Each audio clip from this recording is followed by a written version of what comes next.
네, 안녕하세요. 예, 오늘은 규칙과 인공지능이라는 제목으로 간단하게 얘기를 한번 해보겠습니다. 어, 규칙, 룰이죠, 룰. 룰과 인공지능의 관계는 제가 4년 전에 처음 이제 소설을 쓰고 인공지능에 대해서 검토를 하면서 그때부터 상당히 좀 고민스러웠던 문제입니다. 우리가 이제 신경만 중심이 아니라 예전에 이제 룰 베이스로 해서 인공지능을 만들려고 시도했던 때가 있었죠. 네, 저는 30년 전이었는데, 저도 그때 이제 전문가 시스템이라고 해서 그 만들었던 우리 팀에 합류를 해가지고, 그때 이제 인공지능을 처음 시작을 했었습니다. 그 당시에도 이제 룰 베이스로 해가지고 막 전개하는 인공지능에 대해서 얘기를 했는데, 참 저게 가능하겠냐라는 생각을 했었거든요. 지금 이제 그렇다고 해서 우리가 이제 룰 없이 인공지능을 만들 수 있냐? 그럼 뭐 그건 또 아니거든요. 예, 그 문제에 대해서 이제 잠깐 얘기를 해보도록 하겠습니다. 그러니까 이제 예전에 규칙 기반 인공지능 시스템은 성공할 수가 없죠. 왜냐하면 세상에 어떤 그 문제가 있는데 이 모든 문제에 대해서 모든 케이스에 대해서 적용할 수 있는 모든 룰을 만들 수는 없어요. 왜 그러냐면 또 새로운 경우가 하나 생기면 또 룰이 생길 거 아니에요. 그러니까 결국은 케이스만큼 데이터만큼의 룰이 나오게 되겠죠. 그러면 그거는 룰이 아닙니다. 그러니까 룰은 추상화가 필요한데 추상화 일반화가 필요한데 실제 데이터를 보면 그렇게 뭐 일반화를 한다는 거는 불가능한 얘기거든요. 그러니까 결국 하다 보면 데이터가 100개면 룰이 100개 나오는 그런 상황밖에 발생하지 않아요. 그러니까 그걸 일반화한다는 건 불가능한 얘기. 그러니까 규칙 기반 시스템은 결코 성공할 수 없죠. 뭐 예를 들어서 자율주행차를 생각해 보시면 도로에 흰색이 보이면은 이거는 보도다. 블록이다. 뭐 이렇게 룰을 만들었다 쳐도 그러면 흰색과 그 도로 아스팔트의 차이를 어떻게 구분할 것이냐? 어디 어느 정도로 해야 이건 흰색이라고 할 것이냐? 뭐 이렇게 따지고 들어가면 한도 끝도 없죠. 세상에 데이터라는 거는 수도 없이 많고 케이스가 많기 때문에 우리가 언어적으로는 흰색이라고 하지만 실제 예를 들어서 구름이 꼈어요. 아니면 비가 내려요. 밤에 비가 내요. 그 강풍이 불고 비가 내리고 있어요. 그럼 그때 흰색은 뭡니까?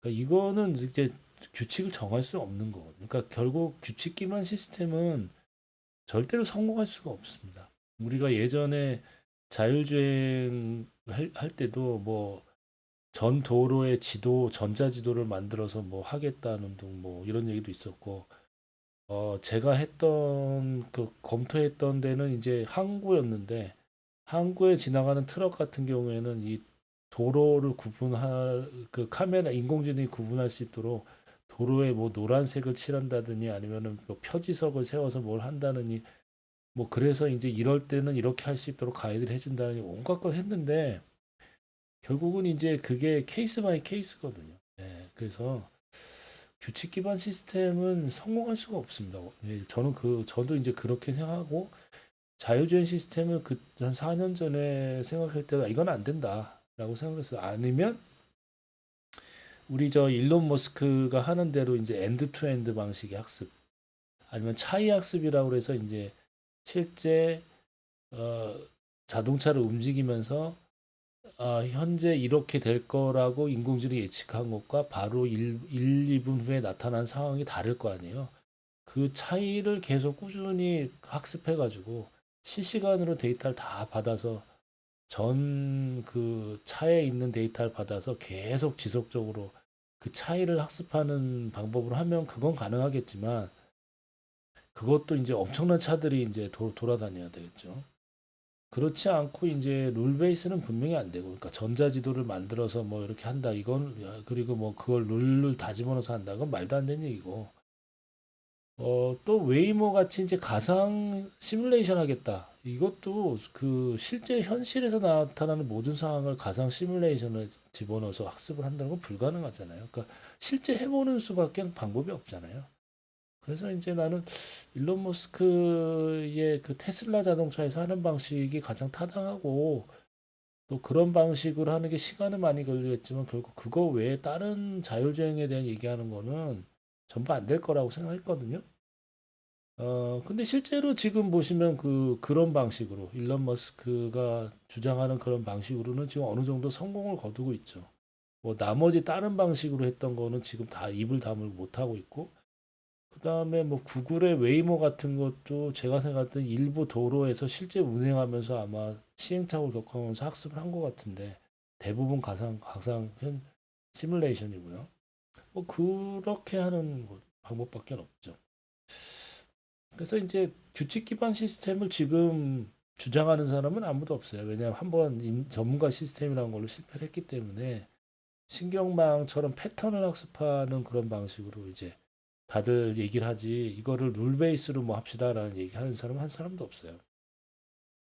근데 이제 여기서 뭐가 문제되냐면 이제 약간 약간 좀 철학적인 문제가 개입됩니다. 그럼 인공지능을 학습시킬 때는 뭐가 정답이고 뭐가 정답이 아닌지 알려줘야 되잖아요.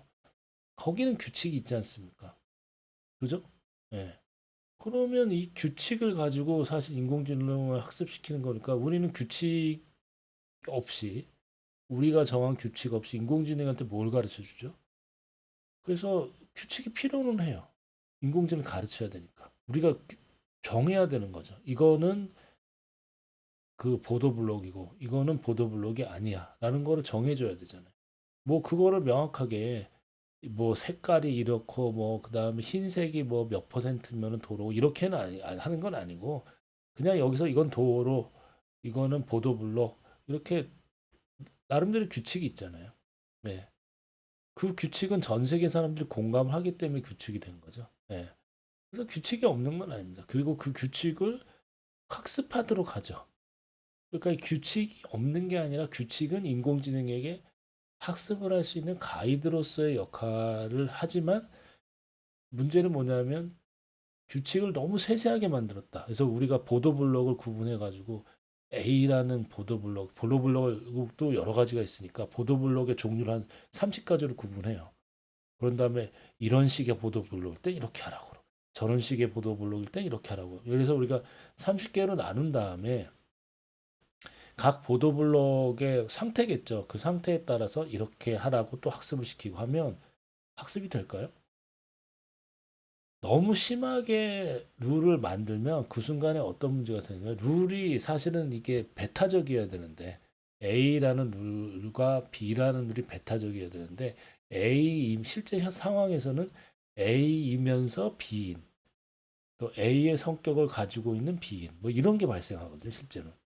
뭐 예를 들어서 보도블록 중에서 A 타입과 B 타입이 있다고 우리는 생각했지만 A 타입도 B 타입도 아닌 것도 있을 수 있고 A 타입의 성격과 B 타입의 성격을 갖고 있는 것일 수도 있고 뭐 상황은 다양하죠. 그리고 어떤 분류 체계에 속하지 않은 보도블록도 있잖아요. 그러니까 우리는 그냥 보도블록과 아닌 것 이렇게 거기서까지 거기로 끝내야지 이거를 더 세세하게 욕심을 부려서 막 들어가게 되면 학습이 안 됩니다. 네. 그렇게 세세하게 들어가기 시작하면 당연히 그렇겠죠. 왜냐하면 인공지능은 단순하게 인 것과 아닌 것 해야 되는데 30가지를 구분하라 시키면 인공지능이 당연히 그 정도의 구분할 수 있는 학습 데이터를 받아야 되니까 그 데이터를 만드는 것도 시간이 걸리고 맞지도 않고 뭐 이런 문제가 생긴다는 거죠. 그래서 규칙은 우리가 욕심을 부려서 더 세세하게 들어가면 안 되고 가장 단순하고 누구나 알아볼 수 있는 규칙 거기서 딱 끝내야 됩니다. 그래서 너무 세세하게 해서 그리고 이럴 수도 있어요. 우리가 규칙을 너무 세세하게 만든다면 학습을 시키면 인공지능은 다 틀릴 거예요. 왜냐하면 내가 봐도 잘 맞는지 틀린지 아리까리 할 거 아닙니까? 그러면 이게 맞는 거야, 틀리는 거야에 대해서 인공지능한테 틀리면 틀렸다고 알려줄 수가 없는 거예요. 그러면 규칙을 너무 세세하게 만들면 문제가 되는 거죠. 그러니까 이제 우리가 이제 라벨링을 해가지고 하려면 누구나 알 수 있는 당연하고 보편적이면서 상식적인 수준 이상은 인공지능한테 얘기하라고 그 더 구분해 달라고 하면 안 되는 거죠. 그거는 이제 라벨링으로 해결할 문제가 아니라 그냥 뭐 이런 거예요. 예를 들어서 우리가 새가 있는데 새 중에는 예를 들어서 참새도 있고 참새 암컷도 있고 수컷도 있어요. 그렇지만 우리는 본능적으로는 알아요. 알지만 저게 뭐 어떤 규칙에 의해서 이게 암컷이다. 이렇게는 조류학자가 아닌 이상 알 수가 없어요. 그리고 그렇게 가르칠 수도 없고. 그러면 그냥 우리는 암컷, 수컷 이렇게 이제 조류학자나 어떤 기준에 의해서 하겠죠. 그게 명확하다. 뭐 세상에 암컷도 수컷도 아닌 것도 있을 수 있을까요? 뭐 예를 들어서 뭐 참새 중에서 어려서 구분이 안 되는 게 있을 수 있겠네. 그러면 우리가 참새인 것과 아닌 것을 구분하는 건 쉽지만 참새를 암컷과 수컷으로 하는 건 훨씬 더 어려운 문제가 될 수 있습니다. 왜냐하면 암컷과 수컷도 아닌 제3의 뭐 어린 참새 새끼가 있을 수 있기 때문에 그러면 그때부터는 인공지능의 능력이 뚝 떨어지는 거죠. 그러니까 가장 쉽고 단순한 건 할 수 있지만 더 들어가면 들어갈수록 더 많은 데이터가 필요하고 거기에는 룰이라는 게 애매모호해지는 거죠. 그래서 룰이 참 어려운 게 뭐냐면 어떤 룰을 세우긴 세워야 되는데 이 룰을 너무 세세하게 세우기 시작하면 그때부터는 인공지능이 무능해지기도 하고 할 수도 없고 결과에 대해서 우리가 평가하기도 어렵고 뭐 이런 문제가 생깁니다. 그런 문제가 저는 많이 겪었거든요. 예.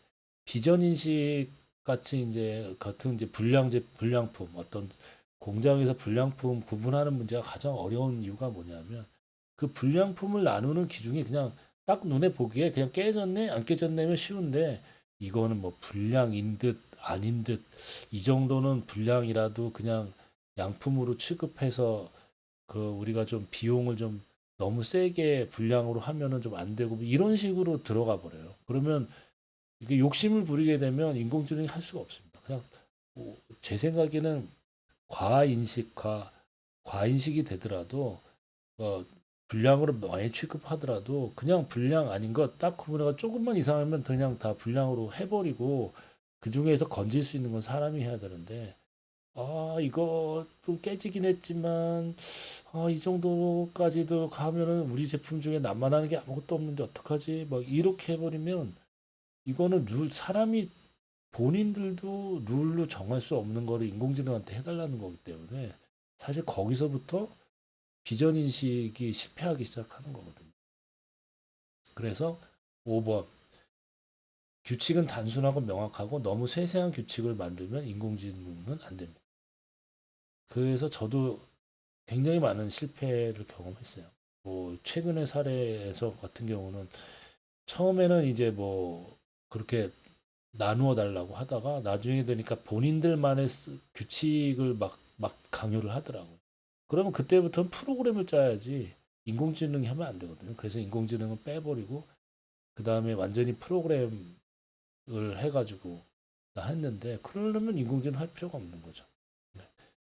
근데 대부분의 사람들은 그런 애매모호한 나름의 규칙을 하다가 본인만의 또 기준을 또 만들다가 막 이러면서 수많은 룰들을 본인들 머릿속에 만들거든요. 그래서 실제 프로젝트에서는 어디까지를 딱 잘라가지고 정확하게 규칙으로 삼을 것이냐, 본인들이 가지고 있는 규칙이 무엇이냐를 정하는 게 굉장히 어렵고, 거기서 조금만 더 들어가서 욕심을 부리게 되면 인공지능이 실패하게 됩니다.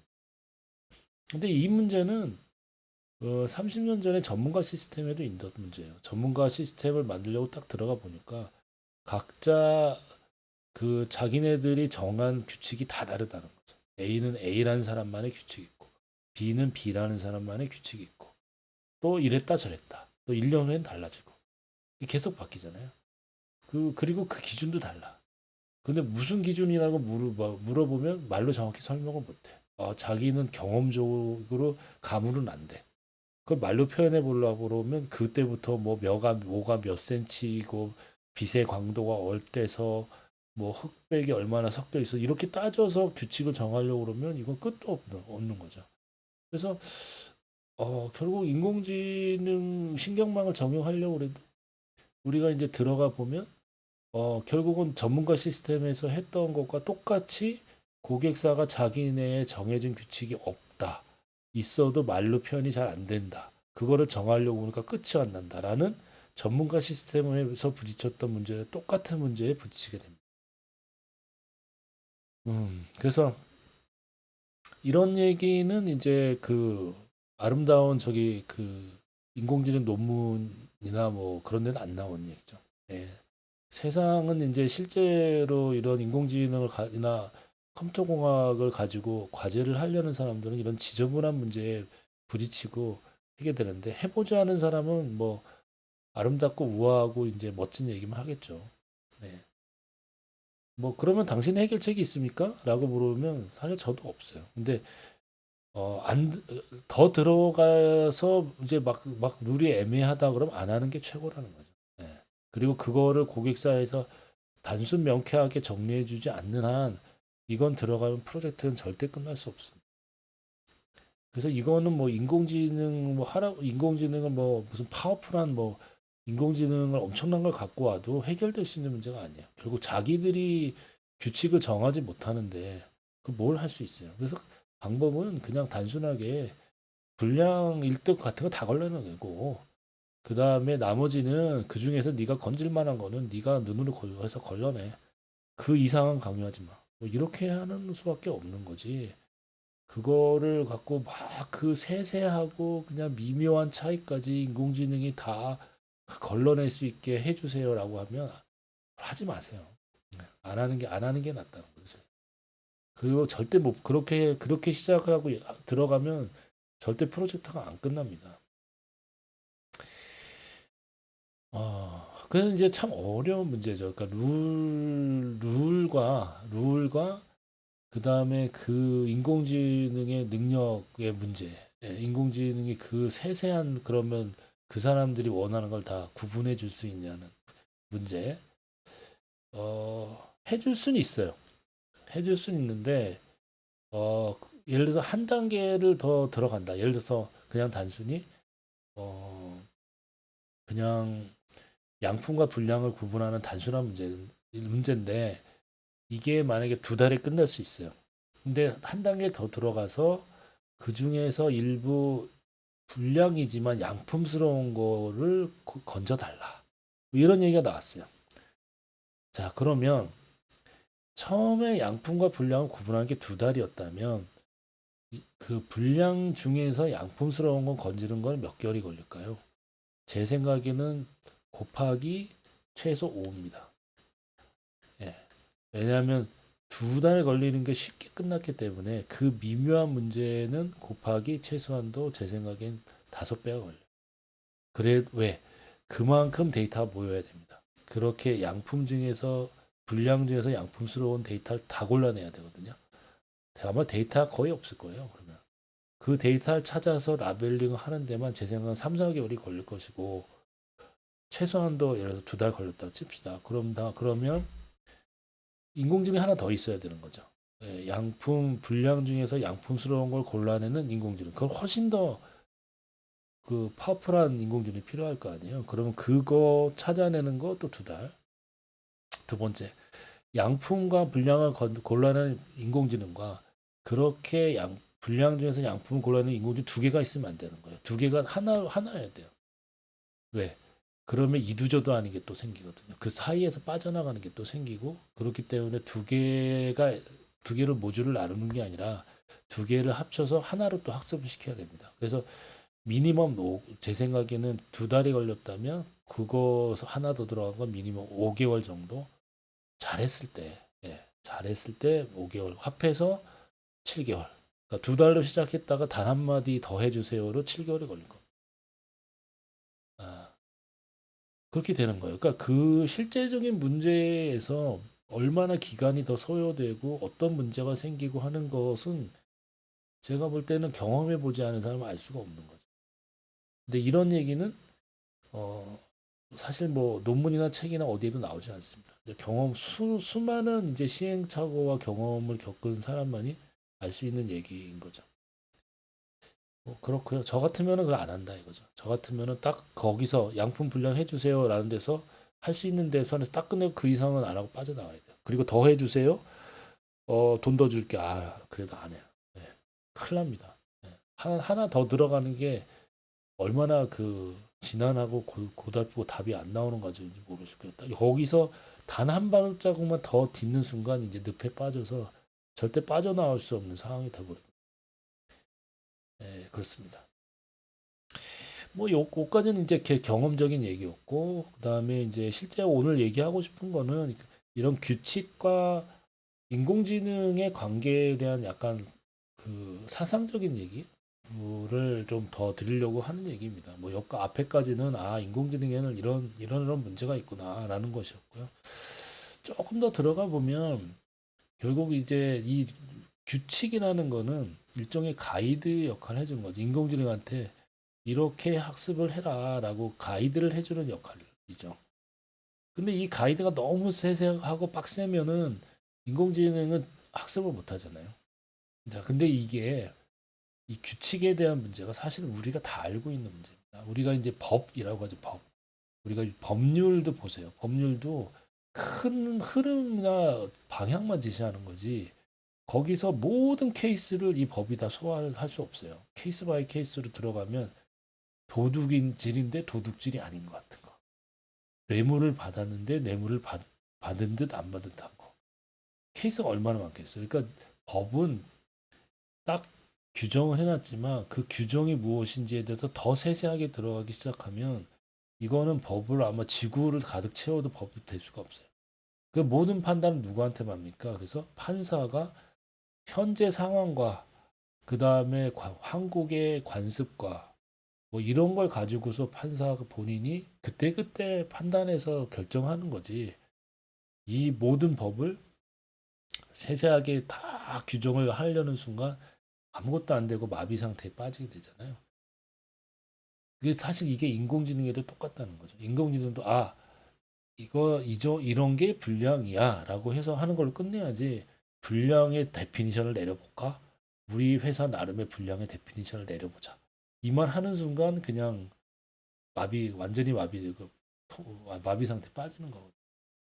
이 문제가 성경에도 있었습니다. 성경에도 율법이라고 그러죠. 그러니까 우리가 율법이라고 하는데 그 율법을 통해 이제 이게 갈라디아서에 이제 나오는 이제 얘기를 보면 율법이 인간을 구원할 수 있냐라고 이제 물어봐요. 이제 바울이 유대인은 그렇게 믿었습니다. 유대인은 열심히 법을 지키고 그 다음에 제사를 지내고 뭐 할례를 행하고 뭐 이런 걸 통해 구원을 받는다고 생각했어요. 근데 율법을 세세하게 따지고 들어가면 이 세상에 나만 하는 게 아무것도 없다는 거죠. 네? 내가 안식일을 지켜야 되는데 아마 유대인의 안식일은 금요일 날 해지는 시간이었을 거예요. 6시인가? 뭐 해지는 시간부터 다음 날까지인데 그러면 해가 지는 게 언제부터냐? 근데 해가 지려고 했을 때 내가 뭔가를 했어요. 그러면 율법을 어긴 겁니까? 그렇게 따지고 나면 세상에 율법을 제대로 지킨 사람 단 한 사람도 없고 그 다음에 성경에 의하면 율법에 의하면 다 죽는다 그랬어요. 율법을 안 지키면. 그러면 사실 나만 하는 게 남아서 살 사람이 아무도 없죠. 그리고 사실 그게 구약의 얘기입니다. 구약에 의하면 모든 율법 때문에 유대인들이 다 심판을 받았거든요.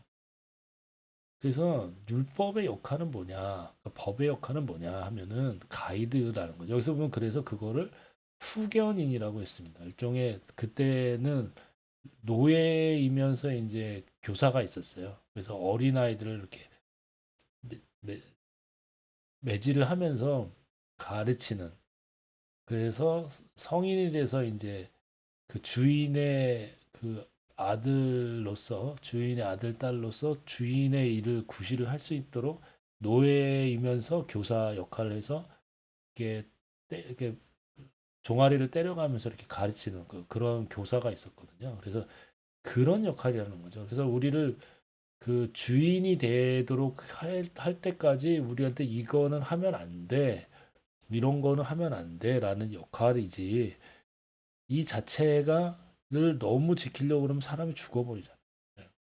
이게 사실 비슷합니다. 그래서 법에 대해서 법에 대해서 이제 이 갈라디아서에 바울이 한 얘기는 유대인들의 오해가 있었다는 거죠. 그러니까 율법을 지키는 걸로 구원을 받을 수 있다라고 얘기를 했는데 그게 틀렸다는 얘기가 아니라 그렇게 해서 나만 살아남을 사람은 단 한 사람도 없다는 게 이제 바울의 주장이었어요. 그리고 그게 말이 되죠. 왜냐하면 법을 세세하게 따지고 들어가면 한두 곳도 없거든요. 그러면 그 법을 지킬 수 있는 사람 단 한 사람도 없어요. 우리가 인공지능도 마찬가지로 이제 라벨링을 하는데 라벨링을 세세하게 따지고 들어가면 그 라벨을 다 할 수가 없는 거예요. 끝도 없으니까. 네.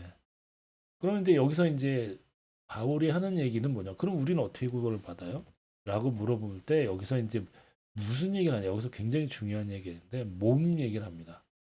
몸 얘기를 합니다. 몸. 여러분은 한 몸이 되었다고 하죠. 이게 무슨 얘기냐면 법을 법을 지켜서 구원을 받는 게 아니라 법을 지킬 능력이 생긴다는 거예요. 네. 이게 새로운 몸이 된다는 거죠. 그 법을 지킬 능력이 되는 몸을 새로 얻는다는 거예요. 그러니까 능력의 얘기입니다. 여기서 이제 지키냐 안 지키냐의 문제에서 바울의 관점이 전하는 게 뭐냐면 그거를 지켜낼 수 있는 네, 그거를 지켜낼 수 있는 새로운 능력을 부여받는다.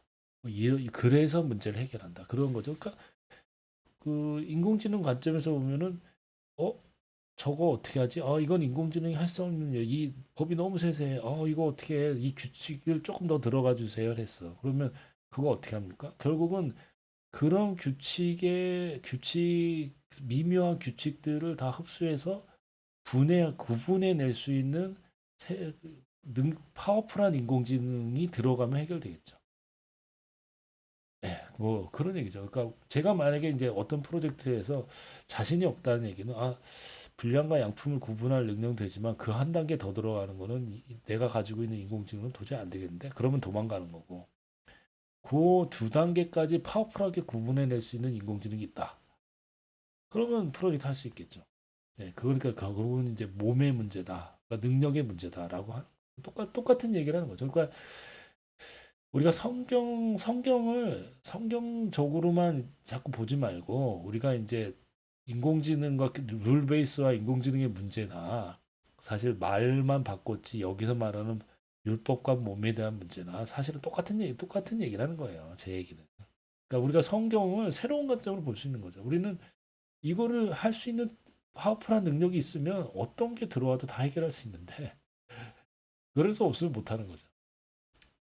뭐 근데 어, 그래서 이제 문제는 뭐냐면 이제 물론 이제 실제로 인공지능에서는 라벨링이 제일 중요하니까 우리가 그 한 단계 더 들어간 세세한 구분을 할 수 있다 하더라도 그렇게 할 수 있는 데이터가 충분히 모여만 있다면 할 수 있겠죠. 저는 그렇게 얘기할 겁니다. 데이터만 주세요. 그럼 다 해드릴게요. 그리고 그렇게 하려면 그 정도 학습을 할 수 있는 파워풀한 GPU가 있어야 돼요. 돈 주세요. 네, 돈만 주시고 데이터만 주시면 사실은 다 할 수 있습니다. 사실 논문도 있고 그다음에 수많은 새로운 비전의 인공지능도 있기 때문에 데이터만 충분히 있고 그거를 할 수 있는 충분한 학습 시간과 충분한 GPU와 메모리를 가진 GPU만 있으면 할 수 있습니다. 네. 그런데 그게 없이 하라고 그러면은 저는 이제 못한다고 그래요.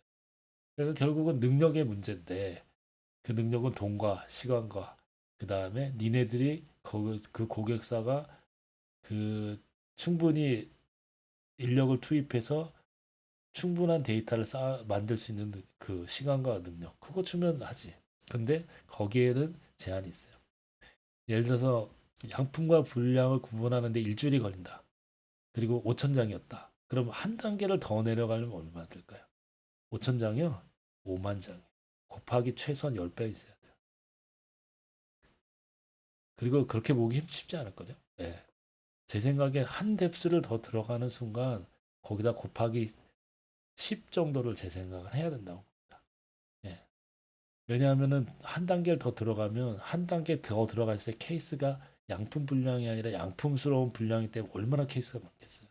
그 중에서 되는 거 안 되는 거 막 이거는 이거인지 아닌지 애매한 거 다 해야 되기 때문에 최소한 곱하기 데이터가 10배는 더 있어야 돼. 그러니까 양품 분량 구별할 때 5천 장이면 5만 장이 있어야 돼요. 한 케이스 양 5만 장. 그다음에 학습 시간도 제 생각엔 최소한도 10배. 10배를 커버하고 하려면은 지표나 이런 것도 곱하기 뭐 더 좋은 거, 더 비싼 거 갖다 놔야 되겠죠. 그럼 하죠.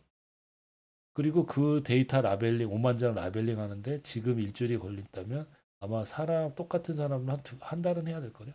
그리고 그 기준이 명확하냐, 전 그걸 물어볼 거예요. 니네 기준이 오락가락하네? 그거 의사결정 해가지고 해봐. 불명확히 안 해. 그러겠죠. 그렇게 해가지고 결국 푸는 수밖에 없는 거죠. 근데 능력이라는 측면에서는 지금 이제 뭐 아주 미묘한 차이를 구분해내는 파워풀한 그 비전 시스템은 많이 있습니다. 그러니까 모음이라는 문제에서 그 능력이라는 문제에서는 준비는 돼 있다. 우리는 우리 인공지능 그 업계에는 준비가 돼 있다. 나머지 준비해야 될 거는 니네들이다. 니네 고객사가 돈과 시간을 충분히 준비하면 우리는 원하는 거 다 해줄 수 있다. 그렇게 얘기해야 되겠죠. 니네가 어떤 의를 제시해도 우리는 다 해줄 수 있어. 그러나 그만큼 돈 있어? 사람 있어? 그럼 하고. 안 돼? 그럼 하지 마. 난 할 수 있는데 니네들이 준비가 안 됐잖아. 돈 하나 더 들어가면 돈 곱하기 10이야. 그렇게 얘기하고 이제 입을 다물게 하는 수밖에 없다. 뭐, 하여튼 뭐 그렇습니다. 제가 이 룰과 그 율법과 몸에 대한 얘기와 인공지능을 연결시킨 거는 사실은 뭐 그냥 재밌으라고 한 얘기가 아니라 상당히 심각한 문제라서 그런 거예요. 왜냐하면 인간이 룰을 갖고 살잖아요. 네, 어떤 가이드가 있습니다. 삶에 대해서. 규칙이 있어요. 그렇지만 우리는 이 규칙을 머릿속으로 이성적으로 이렇게 메모에 적어가면서 살지 않아요. 그냥 어느 정도 융통성이라는 게 있습니다. 근데 이거는 몸으로 학습한 거. 이 이상 넘어가면 안 될 것 같아. 이건 조금 너무 과한 것 같아. 이런 게 과연 규칙을 우리가 더 세수하게 정해서 사나요? 우리가 오늘 아침에 나가서 하루를 생활할 때 막 규칙을 적나요? 이럴 때는 누가 나한테 와서 담배를 달라고 하면 사람이 예를 들어서 뭐 어떤 말로 정중하게 뭐 어떻게 표현하면 나는 준다. 어떻게 하면 정중하게 거절한다.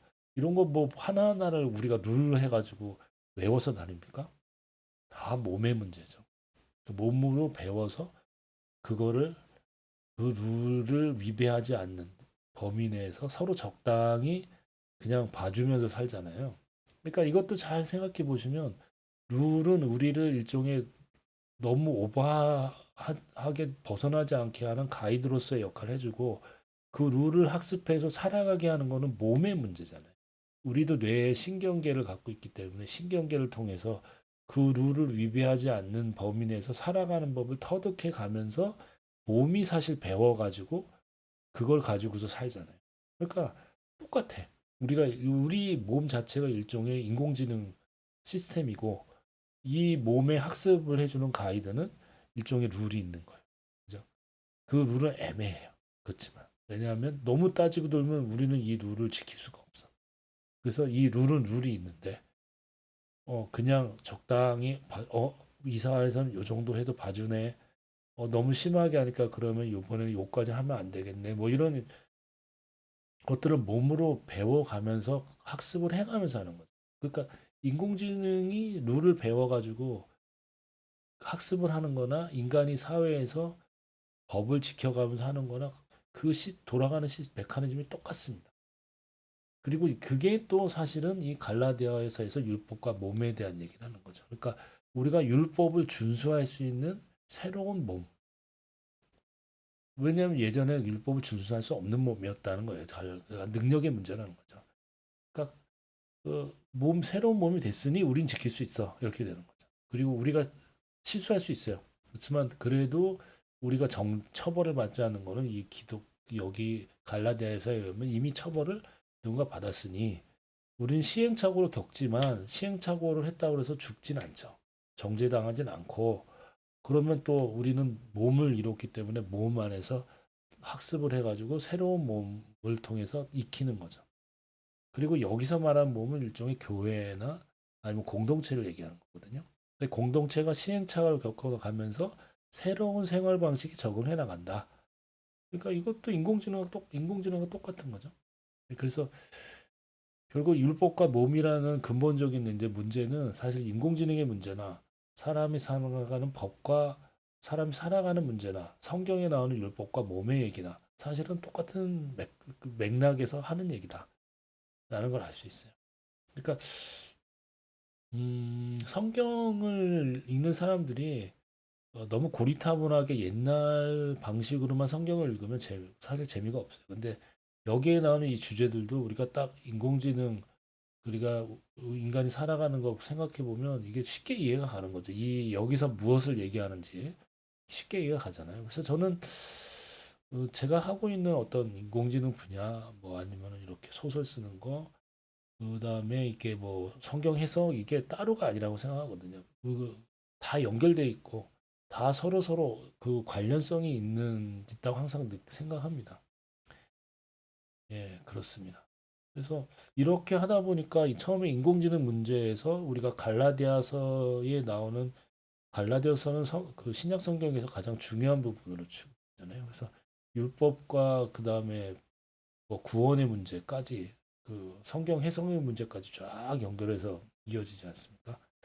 앞으로도 이런 식으로 전혀 다른 분야들을 엮어서 얘기를 이렇게 막 섞어가지고 이제 해보는 그런 걸 많이 한번 해보려고 합니다. 네, 사실 제가 쓰는 소설이 이런 식으로 여러 가지 기술적인 주제와 종교적인 사상, 철학적인 사상, 사회적인 어떤 사상 이런 걸 쭉 이렇게 같이 연결해가지고 많이 쓰고 있거든요. 그래서 이런 얘기들을 재밌게 많이 풀어보도록 하겠습니다.